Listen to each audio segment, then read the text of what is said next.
There is a doorway in rural France that has been standing since 1423. I want you to picture it for a moment. Stone frame, worn smooth by 600 years of hands passing through it. The kind of doorway you see in photographs of old European farmhouses and think beautiful, historic, a window into another world. Now I want you to measure it 4 feet. 11 inches, that is not a doorway, that is a hatch.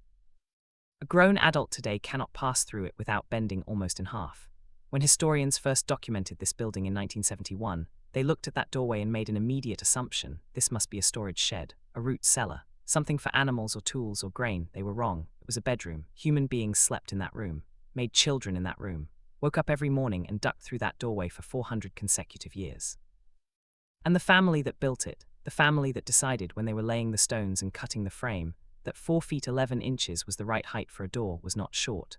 They were not unusual. They were not some isolated community of stunted peasants. They were average. That is the part that should make you stop breathing for a moment. They were average, which means something had happened to the average. Something had happened to ordinary human bodies across an entire civilization over several consecutive centuries that nobody in any history class has ever fully explained. And once you see what that something was, once you understand the mechanism and the timeline and the people who made it happen and why, you will never look at an old building the same way again. Let me show you the world before everything went wrong. The year is roughly 100 AD. Roman Britain, Viking Age Scandinavia. Early medieval France, pick any of them. The picture is the same. The average man stands 5 feet 8 inches tall. The average woman stands between 5 feet 2 and 5 feet 4.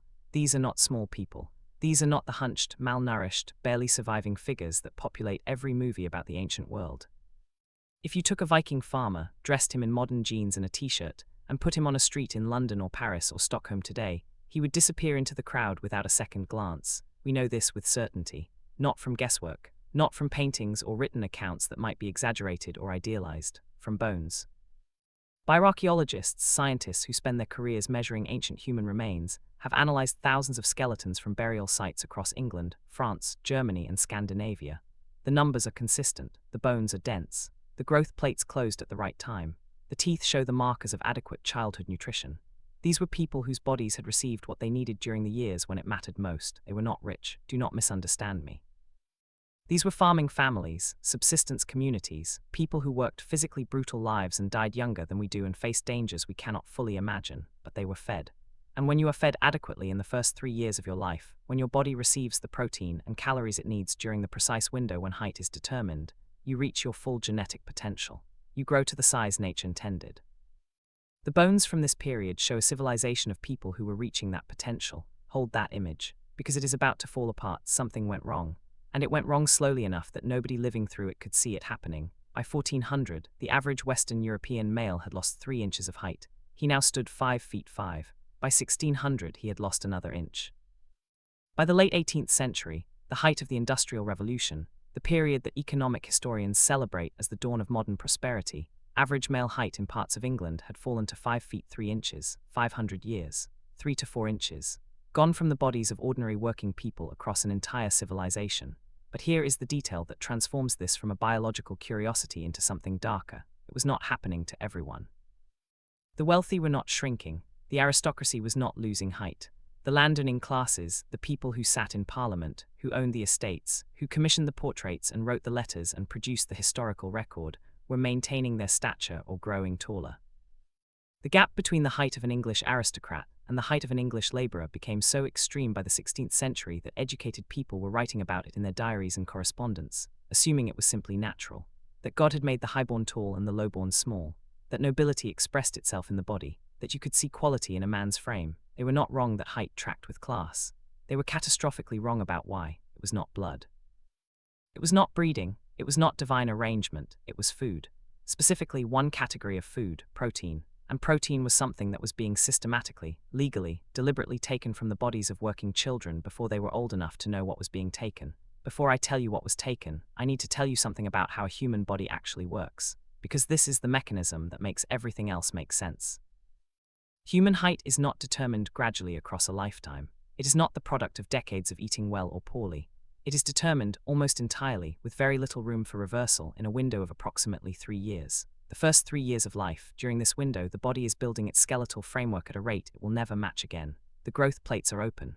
The bones are lengthening. The entire architecture of the adult body is being roughed in. And what the body needs during this window, more than anything else, is protein, adequate calories, and the absence of chronic infection that would divert nutritional resources away from growth. A child who receives these things during the first 3 years of life will reach their full genetic height potential. A child who does not, who suffers even months of serious protein deficiency during this window, will be permanently, irreversibly shorter for the rest of their life. The stunting does not show up gradually. It is written into the bones in that window, and it stays there forever. No amount of good nutrition later in life will undo it. The adult skeleton carries the record of what happened in the first 3 years, whether anyone ever reads that record or not. Now think about what a 500-year height decline actually means. It does not mean that a few bad harvests hit some unlucky regions. It does not mean that disease was reducing nutrition temporarily during plague years. It means that for 20 consecutive generations, generation after generation after generation, the working children of Western Europe were not getting enough protein in the first 3 years of their lives, not occasionally, as a baseline, as the normal condition of ordinary childhood for the majority of the population. Something had been removed from their diet, something that had been there before and was there no longer. Something so fundamental that its absence wrote itself permanently into the bones of every generation that followed. Here is what had been there before. I need you to forget the romantic image that the word conjures, the soft green village common with geese and happy peasants. That image is not wrong exactly, but it is incomplete in ways that drain the concept of its real meaning. The commons were not charity. They were not gifts from generous lords to grateful peasants. They were not informal arrangements that existed at the pleasure of the powerful.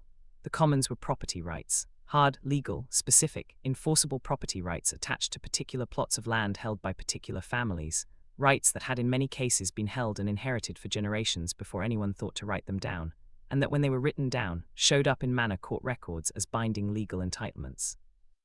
A family with grazing rights to the village common had the legal right to put a specific number of animals on that land. Not a favor, a right they could defend in court against anyone, including the lord of the manor, who tried to interfere with it. A family with estovers had the legal right to cut wood.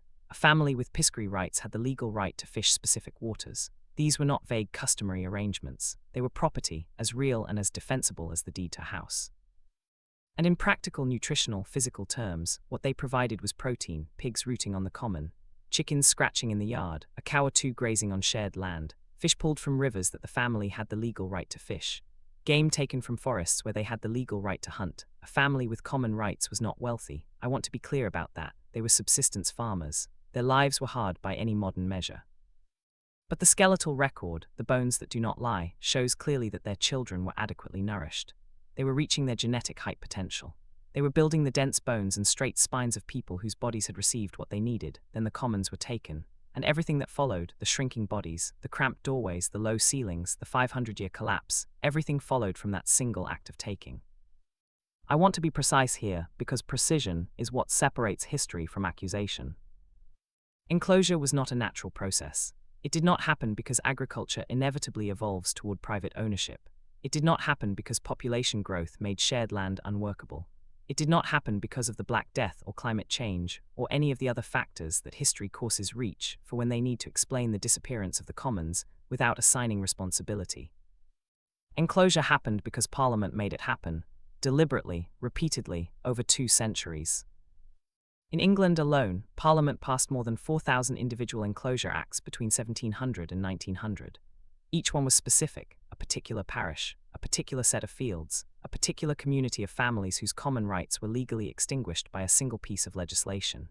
Each one was debated, drafted, voted on, and signed into law by men who owned land and whose families would benefit from the outcome. The compensation was always structured to favor the landowners.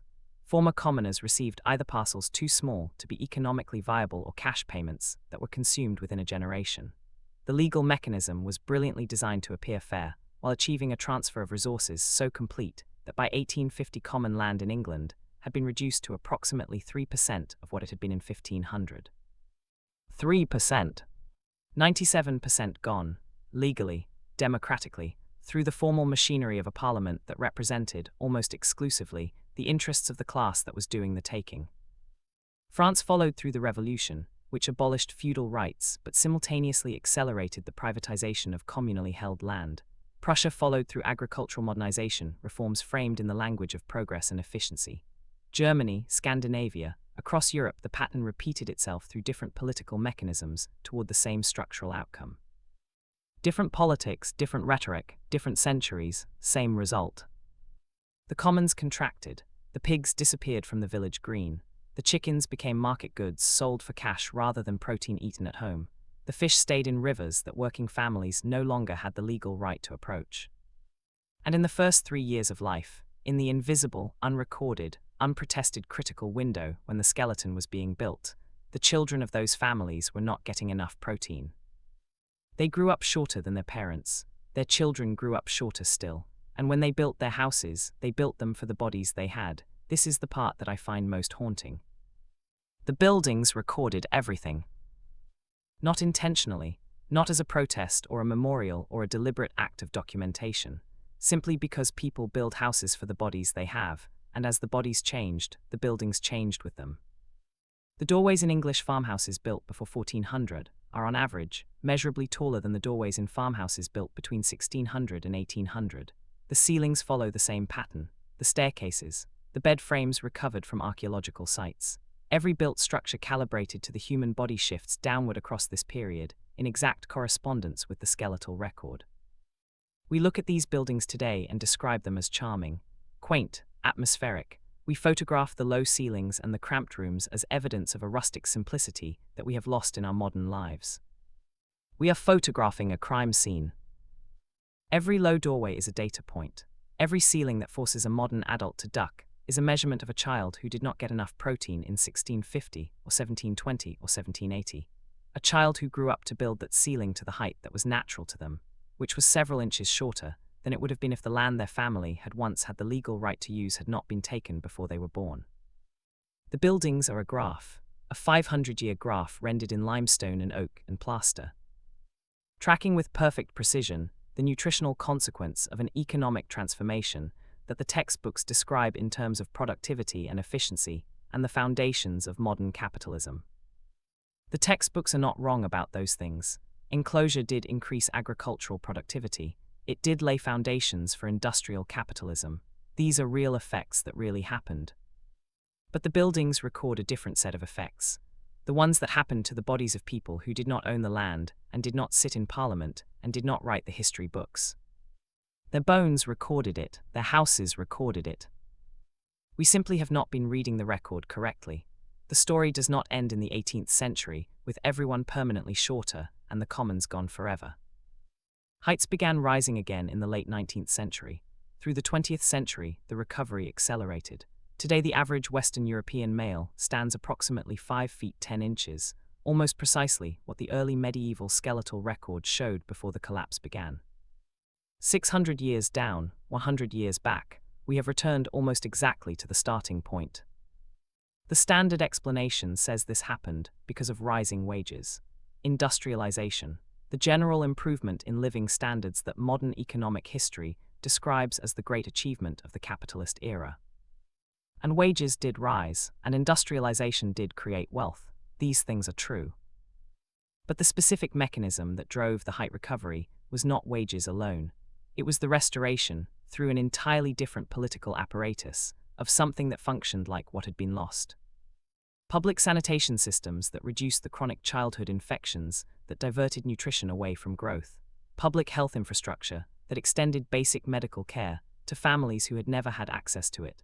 School meal programs that guaranteed protein to children during exactly the developmental window where its absence caused permanent damage. Food welfare systems that created, through state taxation and redistribution, a floor beneath which childhood nutrition could not fall. None of this was common land. None of it was the legal right to graze a pig on the village green or fish in a designated stream. It was imperfect. It was incomplete.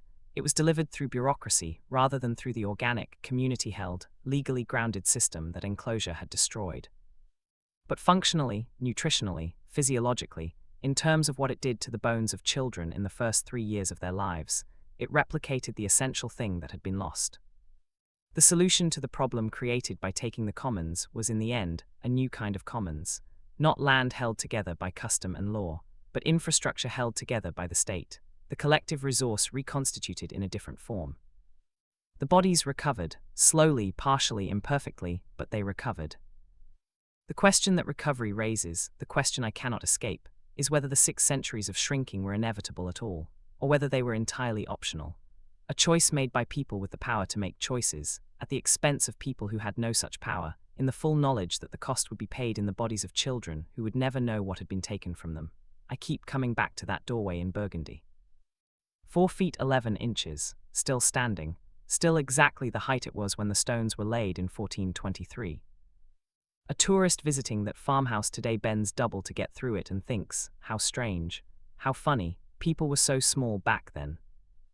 And that reaction, that casual, comfortable, slightly amused reaction, is the final achievement of the process I have been describing, because the tourist is not wrong that people were small. The tourist is simply not asking the right question. The right question is not why were they small. The right question is why were they smaller than the people who came before them? Why were they smaller than the skeletons from 5 centuries earlier? Why did the smallness track so precisely with the loss of the commons, with the Enclosure Acts, with the legal extinguishment of the property rights that had kept their ancestors adequately nourished for 1,000 years? Economic histories of the Western world were written almost entirely by people descended from the classes that benefited from enclosure. This is not a conspiracy. It is a structural fact about who produces historical knowledge and from what position. The great historians of the 19th and early 20th centuries emphasized the productivity gains, the efficiency improvements, the agricultural transformation that made industrial capitalism possible. They were not lying, they were selecting. The bones were there the whole time, the doorframes were there, the data existed. It simply was not the story being told because the people who told stories were not the people whose bones had recorded it. The average height of a Western European male today is almost exactly what it was 2,000 years ago. We went down for 600 years and came back up for 100. The round trip is complete. But the buildings from the centuries of descent are still standing in the French countryside and the English villages, still being photographed, still being called charming, still 4 feet 11 inches tall. Each one is a number. Each one is a child who did not get enough protein in the years when protein determined everything. Each one is a generation of people who were smaller than they should have been, who built their houses to fit the bodies they had been given, who had no way of knowing that their great-great-grandparents had been taller, who assumed that the size of their lives was simply the size of lives. It was not. Something was taken, specifically, legally, deliberately, over centuries, by people who knew exactly what they were doing and who ensured that the cost would be paid by people who had no voice in the decision. The doorway is still there. It is still asking the question. What was taken from them that made them that way?